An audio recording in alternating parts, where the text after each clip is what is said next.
家人们是不是总被胆固醇超标困扰？明明鸡蛋不敢吃，海鲜全戒掉，连肉都吃得少之又少，可坏胆固醇还是居高不下，怎么调都没效果。其实很多人降胆固醇都是忌口记错了方向，方向不对，就算饿到头晕眼花，胆固醇也照样降不下来。今天就把胆固醇超标的核心真相、日常高风险食物黑名单，还有具体的替代吃法全讲透，让大家找对方法，轻松控胆固醇。现代医学研究早就给出了明确结论，血液中的胆固醇只有2到3成是来自我们吃进去的膳食胆固醇，比如鸡蛋、鱿鱼里的胆固醇，剩下的7到8成全是我们的肝脏自己制造的。你可能会问，既然主要是肝脏造的，那是不是怎么吃都无所谓？大错特错，肝脏之所以会疯狂制造坏胆固醇，也就是低密度脂蛋白，核心原因是你吃进去了能刺激肝脏的坏原料，这些原料才是拉高胆固醇的幕后黑手，而它们就藏在那些看似无害吃起来还特别香的加工食品里，就是反式脂肪和饱和脂肪。这2样东西才是我们控胆固醇真正要避开的关键。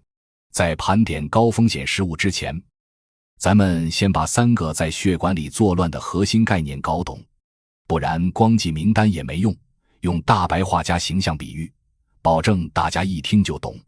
第一个，低密度脂蛋白胆固醇，也就是大家常说的坏胆固醇。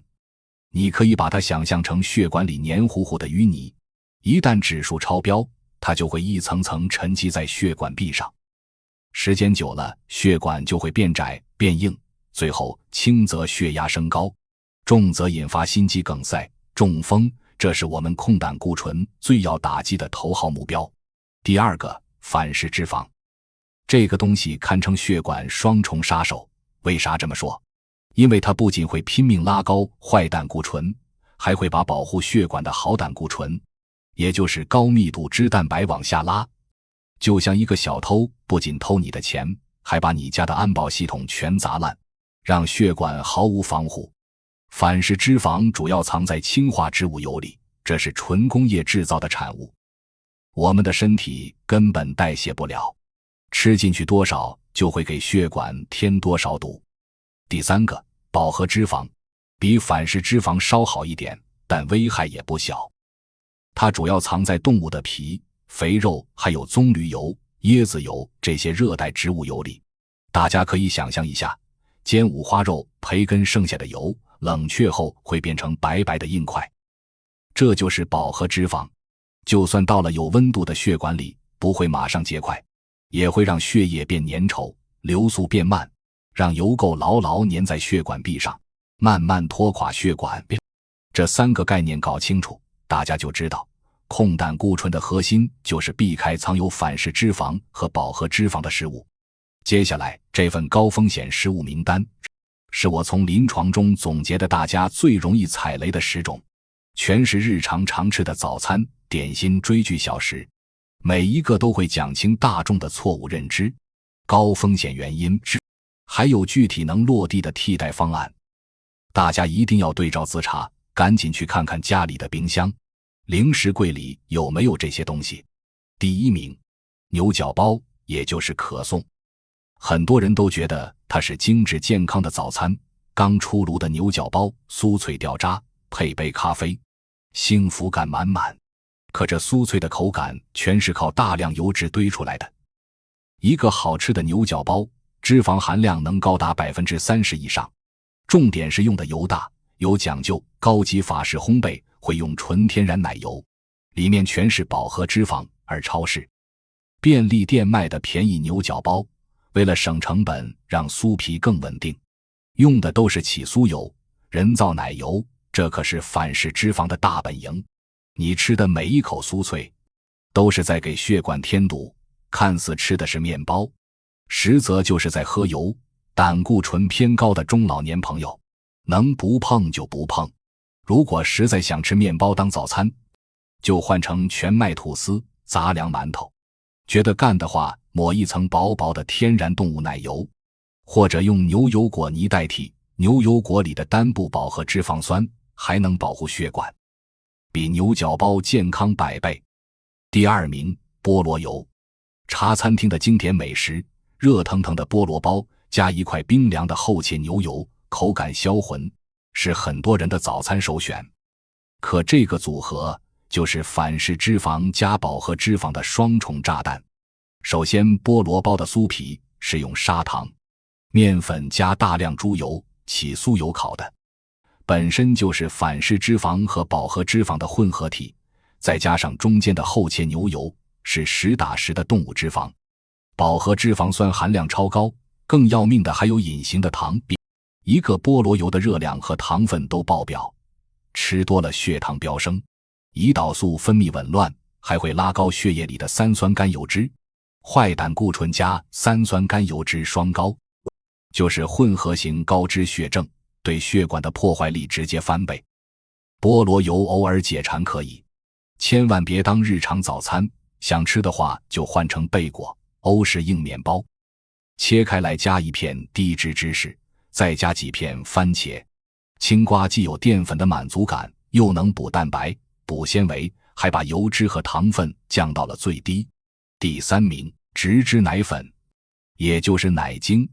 很多人觉得牛奶喝着不香浓，或者喝了拉肚子，就爱用奶精冲咖啡、泡奶茶。还有长辈觉得植脂奶粉是植物做的，肯定比动物牛奶健康，这是超严重的认知误区。所谓的植脂就是植物油经过氢化处理后的氢化植物油，氢化的目的是让液体油变成粉末，方便保存，冲掉起来丝滑。可这个过程会产生大量反式脂肪，每天早上1杯咖啡加2勺奶精，下午1杯手摇奶茶又加奶精吃，一天的反式脂肪就可能超标。这种伤害是慢慢累积的，不会马上有反应，却会一点点让血管变硬变窄。喝咖啡、奶茶想加奶汁，就直接加纯鲜奶、无糖豆浆，天然的才是最好的。现在市面上的纯燕麦奶也不错，里面的缩减葡聚糖对降胆固醇还能起到一点帮助。彻底戒掉奶精，就是对血管最好的保护。第4名，即食面，也就是泡面，方便快捷。一人食，晚上饿了煮一碗，加个蛋超满足。可看似只有淀粉的泡面，实则是藏油大户。绝大多数传统泡面的面饼都是经过油炸脱水的，油炸能快速蒸发水分，方便保存，而工厂用的榨油基本都是棕榈油。棕榈油虽是植物油，饱和脂肪含量却和猪油差不多，甚至更高，因为它耐高温，不易变质，是食品工业的最爱。一包普通油炸泡面，脂肪含量能高达20到25克，成年人一天的饱和脂肪摄取量建议不超过20克。吃一包泡面，一天的额度就全用光了，还不算那包油腻的酱料包。胆固醇高的朋友一定要少吃，想吃的话就选非油炸的快煮拉面、蒸煮面、冬粉、米粉。如果实在要吃油炸泡面，记住2个关键动作。第一，面饼先用热水烫一遍，把表面的炸油倒掉。第二，酱料包只放1/3，再加一把青菜打个蛋，这样吃，身体负担会小很多。第5名，炸薯条和西式速食炸物。很多人觉得马铃薯是蔬菜，炸薯条应该没啥问题。可问题根本不在马铃薯，而在炸的油和高温油炸的过程。西式速食店为了控制成本，保证口感，用的都不是家里的橄榄油、葵花油，而是工业调和油。以前这种油反式脂肪含量超高，现在虽有法规限制，很多店家换成了棕榈油，可棕榈油本身就是高饱和脂肪，再加上高温油炸，油脂会发生氧化反应，产生大量伤害心血管的物质。而且炸薯条通常撒很多盐，高钠饮食会拉高血压，高血压加高胆固醇，就是心血管疾病的完美风暴。爱吃薯条的话，就自己在家做。马铃薯切条，淋上一小勺橄榄油，撒点黑胡椒、迷迭香，放进烤箱或气炸锅。口感一样酥脆，油脂含量却只有外面的1/10。橄榄油还是健康的好油，能保护血管。第6名，蒸肉饼。汉堡排，很多人觉得吃清蒸的食物肯定健康，又不是油炸的，怎么会拉高胆固醇？这就是最容易踩的隐形陷阱。好吃的蒸肉饼，狮子头，口感都是滑嫩多汁的。要是全用瘦肉蒸，口感柴硬，根本不好吃。所以不管是家里做还是餐厅卖，都会按3肥7瘦，甚至5肥5瘦的比例绞肉，在瘦肉里混大量肥猪肉。这些肥肉在蒸的过程中，油脂会融化，被瘦肉吸收或混在汤汁里。你以为在吃肉，其实是在吃猪油，而猪油里全是饱和脂肪酸，这种看不见的肥肉，对控胆固醇的朋友来说最危险。想吃肉饼又怕油，教大家一个方法，用板豆腐、鸡胸肉替代肥肉，把板豆腐捏碎，和瘦猪肉按1:1的比例混合。豆腐能提供滑嫩的口感，还富含植物蛋白和钙质。蒸出来的肉饼健康又美味，全家老小都能吃。第7名，忌廉鲜奶油蛋糕。生日过节都少不了吃蛋糕，可蛋糕的核心陷阱就在奶油里。市面上的蛋糕奶油分2种，一种是动物性鲜奶油，从牛奶里提炼的，虽然天然，但饱和脂肪含量超高，吃多了照样拉高坏胆固醇。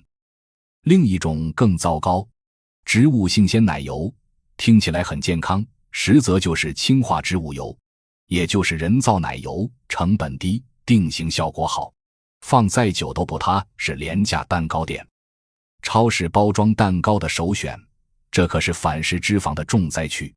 真想吃甜点解解馋，就选戚风蛋糕、天使蛋糕这种只用蛋白做的蛋糕，不要抹任何奶油，配上新鲜的草莓、奇异果，或者直接吃酸奶拌水果，加一点点蜂蜜，既能满足口腹之欲，又能呵护肠道，完全不用担心里血管负担。第8名是薯片，也就是洋芋片。追剧、闲聊的必备小食。很多人看到包装上写着0反式脂肪，就觉得吃着完全安全，这是被食品法规的小秘密骗了。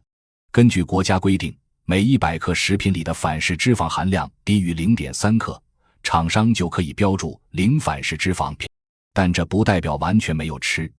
一大包的话，反式脂肪就会积少成多，危害一点都不小。而且和泡面一样，绝大多数薯片都是用棕榈油炸的。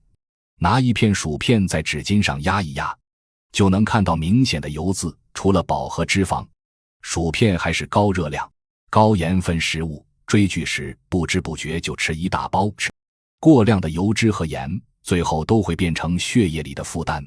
追剧想吃小食，就换成无调味坚果。海苔、坚果里的油脂是健康的不饱和脂肪酸，每天吃手掌心一小把，还能帮助降血脂。记住一定要选无调味的，别买糖衣、油炸的。海苔则是低卡低盐，吃着完全没负担。第9名，饼干，尤其是大家觉得清淡健康的苏打饼干，很多高血脂、糖尿病的朋友，肚子饿了不敢吃甜面包，就吃苏打饼干，觉得这是健康选择。其实这是巨大的误会。拿一包苏打饼干看成分表，除了面粉，排在前几位的肯定是棕榈油、起酥油、植物油。饼干要想酥脆，必须靠大量油脂。没有油的饼干就是硬邦邦的面疙瘩，根本咬不动。所谓的苏打，只是加了小苏打粉让它发酵，和有没有油一点关系都没有。而且很多苏打饼干为了口感，还加了不少盐和糖，根本不是清淡的健康食品，就是个隐形油库。肚子饿了想吃点东西，就选纯燕麦片、全麦饼干，或者直接吃几颗煮熟的毛豆。毛豆被称为植物肉，富含膳食纤维和植物蛋白，饱腹感强，还是护心的好零食，随手就能买到，比饼干健康太多。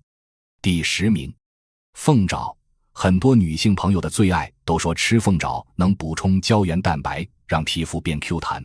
可大家不知道的是，凤爪里的胶原蛋白能不能直接补到脸上？目前科学上还没有明确结论。但凤爪皮层里的超高动物脂肪却是板上钉钉的事实，尤其是茶楼里的蒸凤爪，为了让它软烂入味，会先油炸，把皮炸松，再用酱料蒸。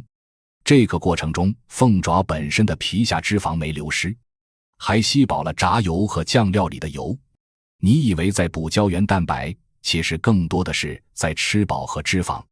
吃多了皮肤没变好，肚子上的赘肉、血管里的斑块倒先长出来了。想补胶原蛋白，吃点 Q 弹的食物，就吃白木耳。白木耳炖莲子被称为穷人的燕窝，里面全是水溶性膳食纤维，口感 Q 弹，还能帮助肠道带走油脂，降低胆固醇，真正做到美容又清血管，比吃凤爪健康太多。讲完这10种高风险食物，很多家人肯定会觉得这也不能吃，那也不能吃，人生都没乐趣了。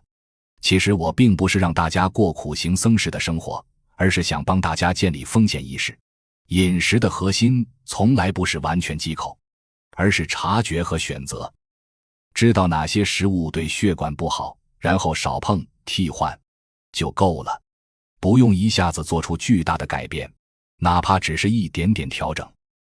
比如把早餐的菠萝油换成全麦面包加坚果，把下午茶的奶精奶茶换成无糖拿铁，绿茶把晚餐的炸排骨换成清蒸鱼，把追剧的薯片换成苹果、芭乐。这些微小的改变累积起来，对你的胆固醇控制、心血管健康都会带来巨大的帮助。大家一定要记住，健康从来不是靠吃药吃出来的，而是靠每一顿饭、每一口食物的聪明选择慢慢养出来的。控胆固醇不是一朝一夕的事，找对方向，选对食物，坚持下去，指标自然会慢慢降下来，血管也会越来越健康。如果你的身边也有胆固醇一直降不下来，或者特别爱吃这些高风险食物的家人、朋友，一定要把这些知识分享给他们。这不仅是一份健康科普，更是对身边人的一份关心和提醒。如果大家想知道更多降血脂、通血管的实用饮食方法，想了解日常3餐该怎么搭配才能稳稳控胆固醇，就在评论区留言，我要血管通畅，后续会给大家分享更多干货内容。最后，祝所有家人都能吃对食物，养好血管，胆固醇稳稳达标，身体健健康康，平平安安。我们下次再见。